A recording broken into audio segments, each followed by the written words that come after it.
3, Part 1, Take 1. Edited.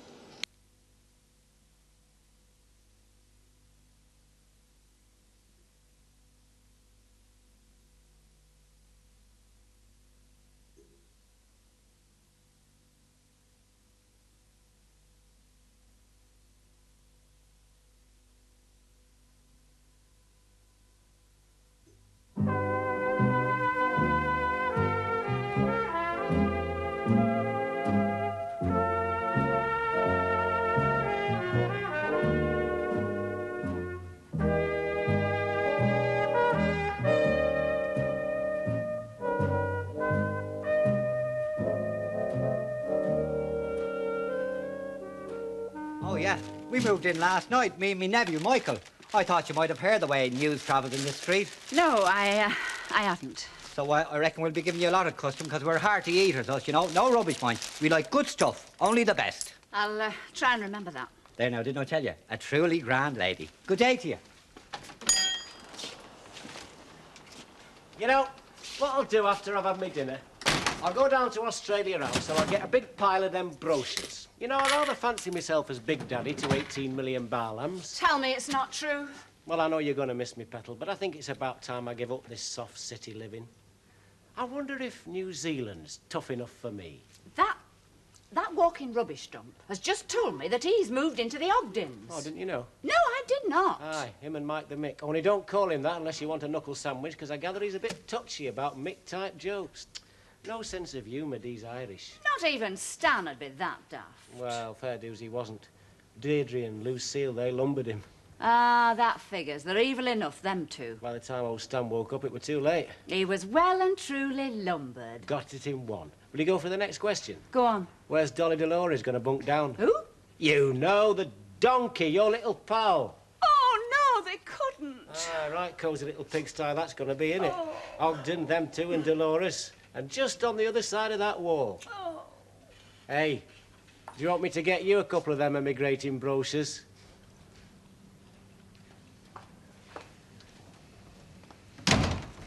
From Uncle Albert, yon bonny braes. Oh, what's he got to say? No complaints. Seems to be enjoying himself for once. He always does when he's with the twins. Yeah. This is from the warehouse. I haven't opened it. The envelope's franked. Probably just putting the offer formally in writing. Are you really that casual about the whole thing, or are you just doing this to needle me? What's ever happened to that nobody's arguing with you line? I'm not arguing, but time's passing by. All right, but I just don't want to get worked up about it, that's all. I don't see the point. You don't see the point. But you can't make objective decisions if you get emotional. God, you can be pompous when you want. All right. OK, play it your way. Objective or emotional, it doesn't make much difference as long as you make the right decision. And if I were to say it depends what you mean by the right decision, would that be being pompous too? You're enjoying this. All right. Have it your way.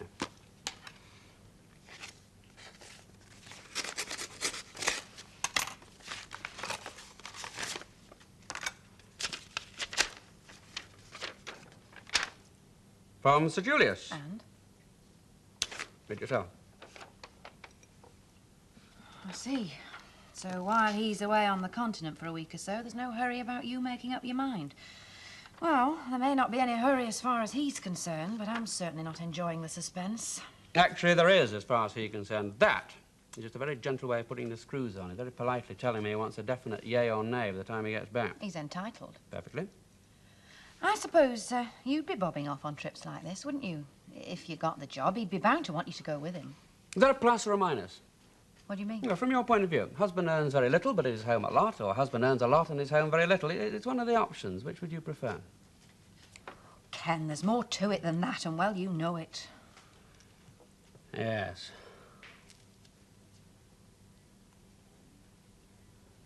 Now, that'll give you a fair idea of the sort of style we expect. Oh, well, I've got an inkling, yeah. Nothing fancy, just good grub and plenty of it. But I didn't say I'd give you breakfasts. Ah, you may not stand, but we did, didn't we, Michael? Oh, yes.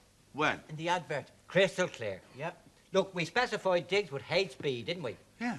What's HB? Half board. Yeah, that's bed, breakfast and evening meal. Evening meal as well? Yeah, you're lucky it wasn't FB. That's full board. We'd have wanted our dinners thrown in as well, but... Who's going to pay for all this flipping nosh? Well, we do, of course. We already have. It was included in the rent we paid in advance. What are you two turning your noses up at? It was you that got 'em in.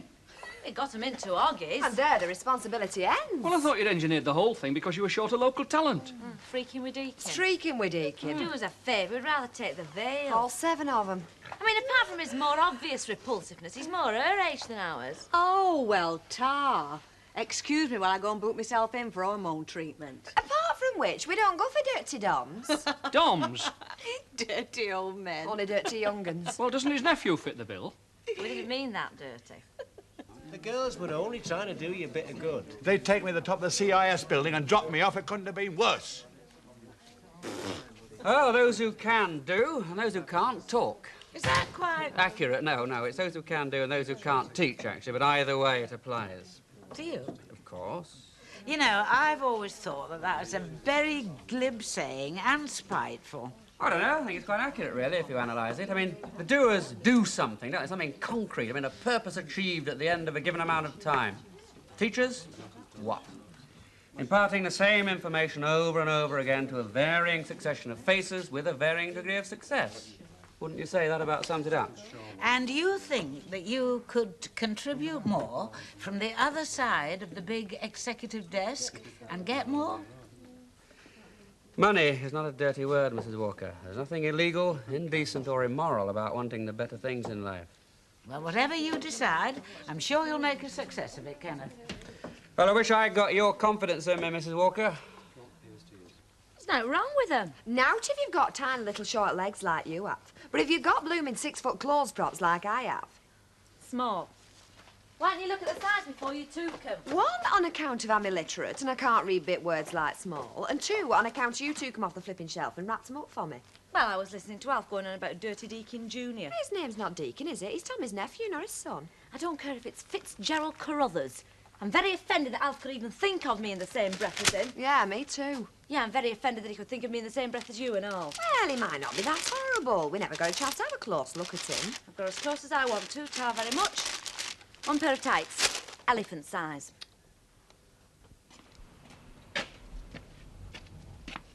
One more sack of high-grade natural fertilizer coming up. Yeah, you know, I wonder. I'm sure he wouldn't object to a few bits and pieces, sure. He's a decent sort, Mr. Ogden. You know, I reckon we struck lucky here. It's a little miracle, come to think. Oh, well, now, it's more of a convenience, I call it. I mean, miracles now, they're for a matter for the deity. And I doubt if he'd concern himself with newspaper advertisements. Eh? Well, that's how we found the place, wasn't it, Mr. Ogden's?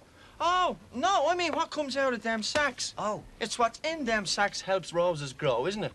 Helps them thrive and bloom, and out of ugliness comes forth beauty.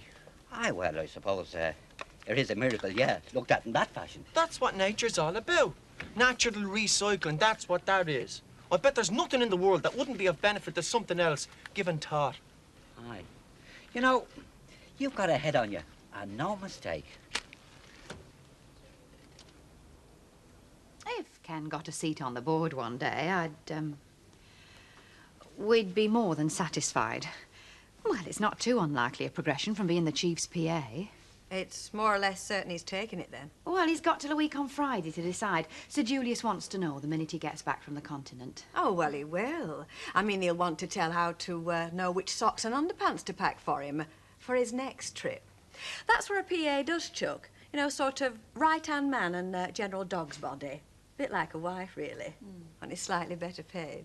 Could be. After all, I'd be doing the same job for Ken, wouldn't I? It'd be me packing his toothbrush and passport. Little fleas have lesser fleas. Shall you be going with him ever? Where? Ken, if he takes this job, will you be jetting round the world with the top brass? Probably. They do tend to think wives help oil the wheels these days. The right wives, of course, that can fit in. Fabulous, isn't it, Rita? I bet Elaine Perkins would be gnashing her molars if she knew. Who? Elaine. Headmaster's daughter. It's funny to think she turned Ken down, even though he read over reels with her, just because she fancied somewhat classier than a local school teacher. Still, sister now, that. How he rebounded from her to me and from me to you. And now he'll be the executive type that she fancied after all. You did know about Elaine. Oh, I've not gone and put my clonking great hoof in it again, have I?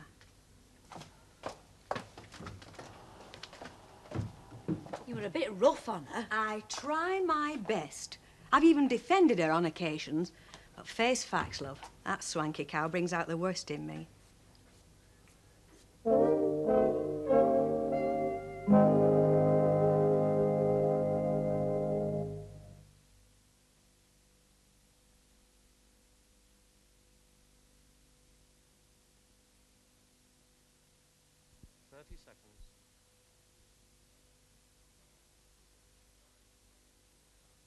Coronation Street, P694/393, Part 2, Take 1.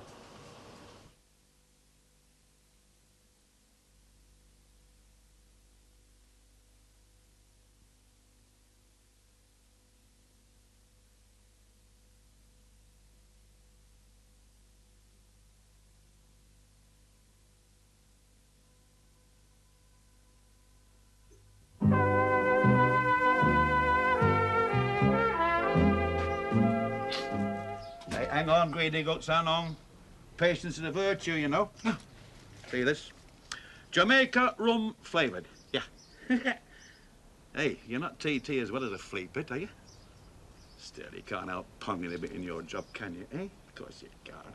Occupational hazard, that's what they call it, innit? Eh? There you are. Jamaica. You know, that's where our elder is. So, well, general direction, like, you know. Jamaica.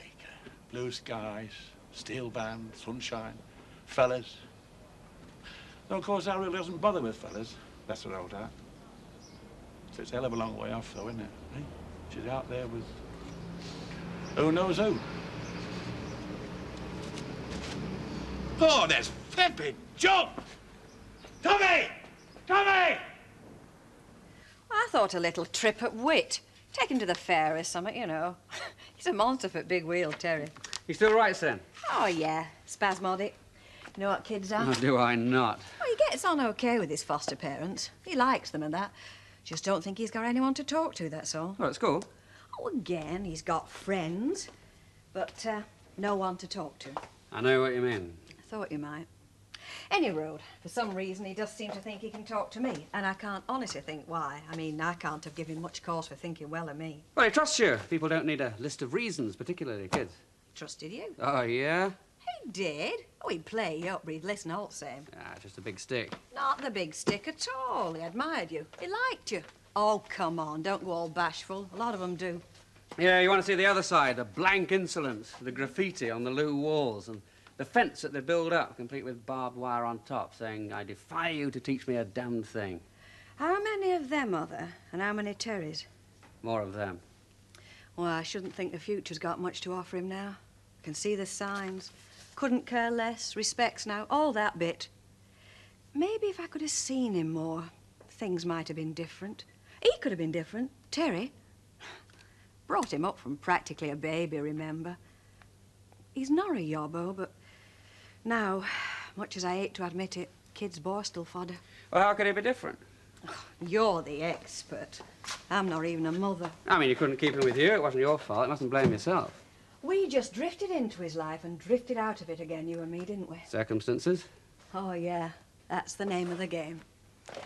Still, it seems a bit rough when you're only 11-year-old and circumstances take away from you the only two people you've ever really cared about. Yeah, it's important, isn't it?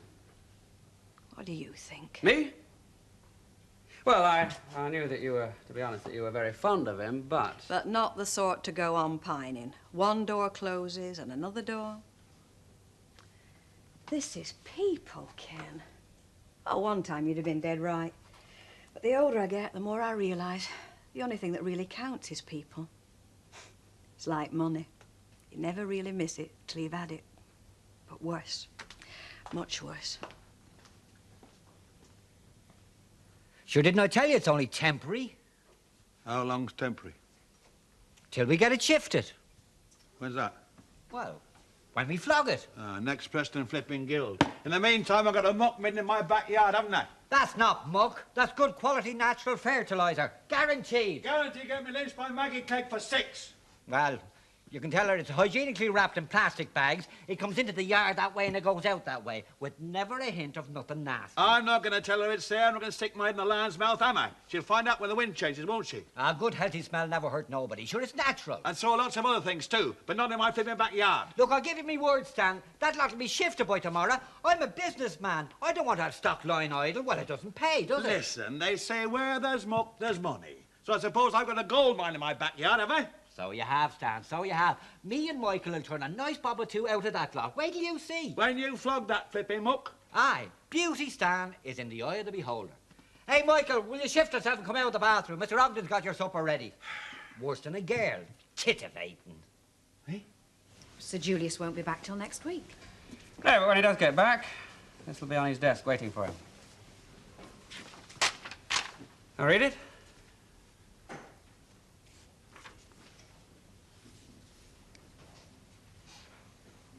See. Hello. It would seem to be, yes. Frankly, I can't think of anything else to say. I feel empty. Look, Janet, I know that you... I just couldn't do it. No, you couldn't, could you? So there's not much point me saying anything. Well, say away, I can't mind. I mean, I know it must seem that I've been being perverse. In fact, it might even look as if I... You what? Well, did it just to spite you? Yes. Yes, among other things. Well, I didn't. I made the decision like you make any other decision. I just let it grow and grow until something comes along, something totally unexpected, and tips the balance, and suddenly you know the answer. You know what to do. So what did happen to tip the balance? I mean, there never was much for it, was there? Only prospects and challenge and responsibility and a decent home of our own and making your wife happy. It was something somebody said. Me? No, not you. Silly question. My remarks aren't that important. I couldn't turn you off it any more than I could turn you on it. I don't count. Look, do we have to have postmortems? Yes, I suppose that's unfair. You have a right to know the reasons. I don't think I'm even interested anymore. Well, I was talking to Rita. Rita? Yes, and we weren't talking about me, we were talking about this kid. What kid?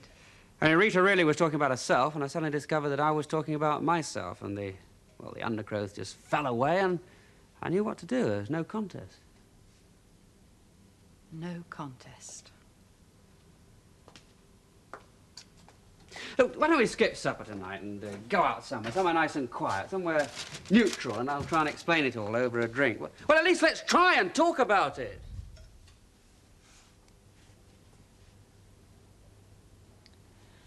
No. I don't think so.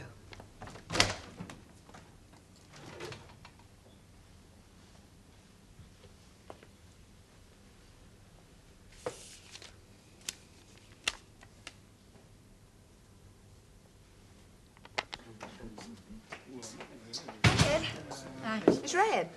Is anything under 50 and sexier? The answer's no, the mockers are on that. What mockers? Me. I'm the only girl I know who, when I say I'm stopping in to wash me hair, I'm stopping and wash me hair. Well, why don't you come round and join me? I'm making a pig of myself with a box of chocolate peppermint creams. Generous. Not really. I'm just thinking of all them calories going on your hips instead of mine. What do you want Ray for, any road? Do you want him to help you eat your toffees? Oh, you're joking. I'd have to handcuff him to my dad first. No, it's just this girl come round to the yard, said it were urgent. Seemed in a bit of a state. What girl? Not a clue. Said her name were Alison, but it didn't ring a bell. Never seen her around here before. Nor the kid. What kid? What girl? What kid? The kid she had with her. Anyway, she said she'd come round again tomorrow. Ray's being chased by a bird with a kid. Crying. The bird with the kid. Both. Well, evil be to him who evil... So are you. Who's that? She asked, trembling. And if you say your latest admirer, I'll clot you. Can't be. It is. Hello there. Buy a drink. That's very civil of you, thank you. Evening. Well, don't have a conversation. Introduce them. Yes, either of us. It don't matter which, so long as it's me. Well, I didn't think there was no need, seeing you've met already. What? Well, it was you two fixed Michael and his uncle up at Mr. Ogden's. Never. And we're very grateful to you, miss. Very comfortable. It's funny, you know, he's got his cap and his overcoat off now, and he still doesn't look like a 7-stone weakling. Tell me, Michael, what are your views on chocolate peppermint creams? Oh, yes.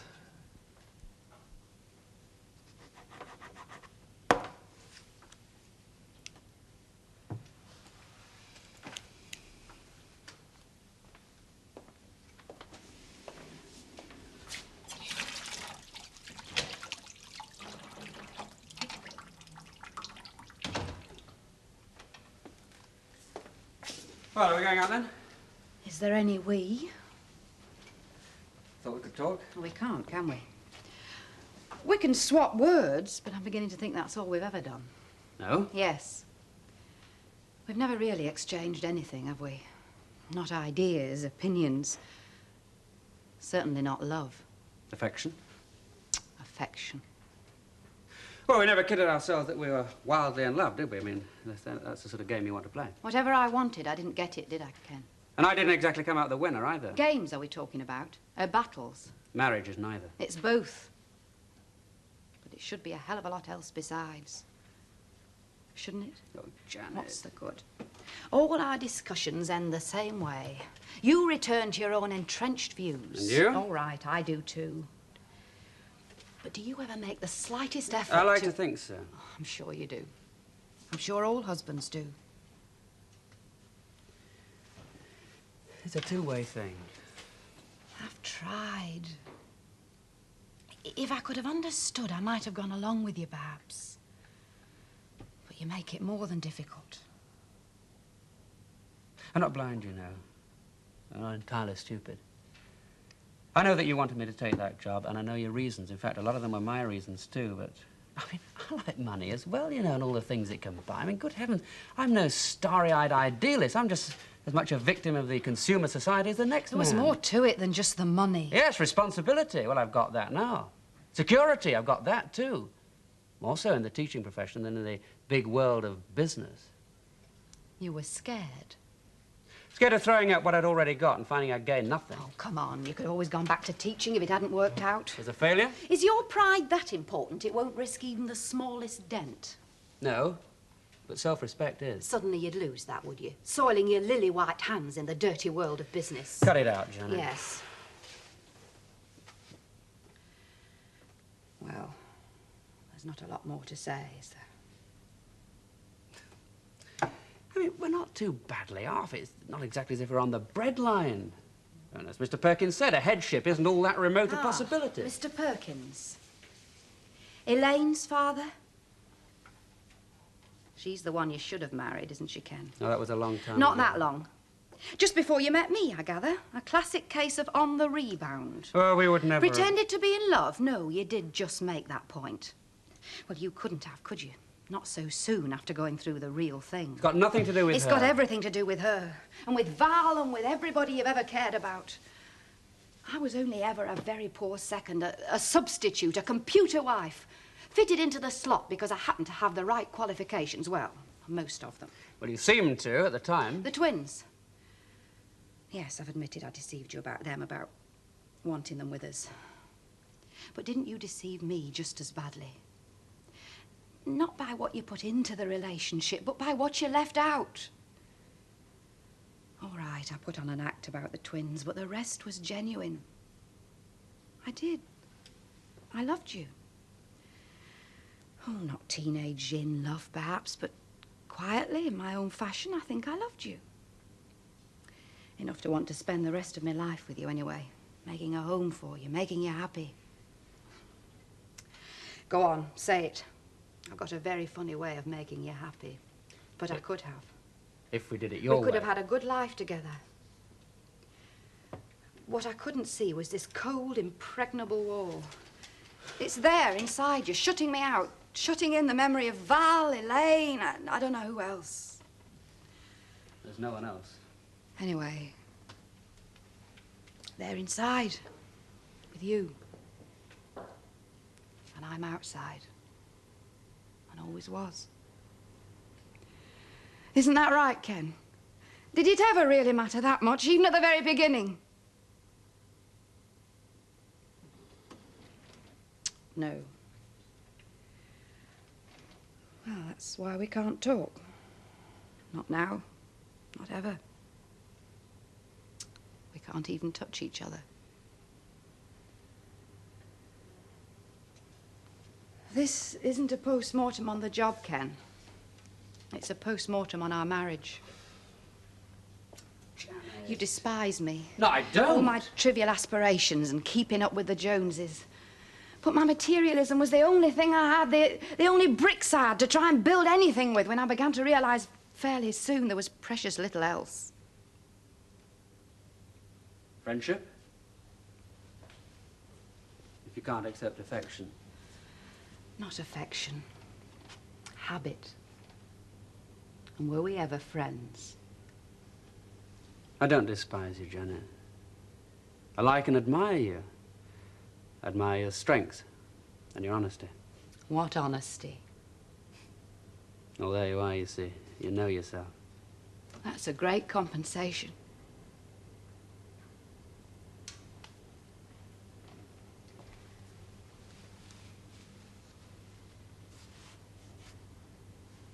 Where do we go from here? I don't know where you're going, Ken. But it's not in the same direction as me.